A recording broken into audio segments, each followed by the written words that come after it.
आज आम गाजर आउ टमाटो देगी गोटे टेस्टी चटनी बनाया देखा। 2 ରୁ 3 स्पून पर्यंत तेल पकईदबा। तेल गरम होला परे एथिरे 2 स्पून गोटा धनिया को पकईबा। तापरे 1 स्पून जीरा ऐड करिबा। एबे एथिरे 2 स्पून चना डाली बा बुट डाली आ 1 स्पून बिरी डाली को पकईदबा। लो फ्लेम रे ए सब को भाजीबा।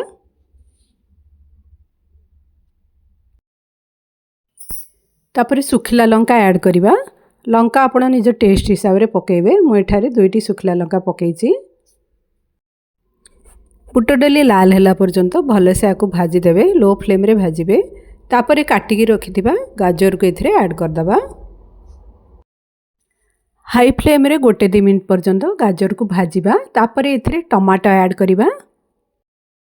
टमाटो फ्राई करिया पे मझरे एमति टिके गैप कर देइछि। एठी मु 2टी टमाटो नेइछि। टमाटो को मझिरे भाग कर देइछि। 2 भाग रे काटी देइछि। ढाकुणी बंद करके एबे आको कुक करिबा। 3 ରୁ 4 मिनिट पर्यंत बा टमाटो और गाजर नरम होला पर्यंत आको कुक करिबा।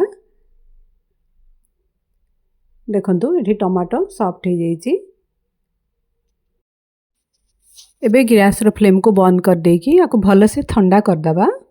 ठंडा होला परे ग्राइंडिंग जार रे पके के आको ग्राइंड करिबा। इठी मु 2टी मीडियम साइज रो गाजर नेइथिली। ठंडा दिन रे जो लाल गाजर मिली थाए सेथिरे चटनी कले भल लागिवो।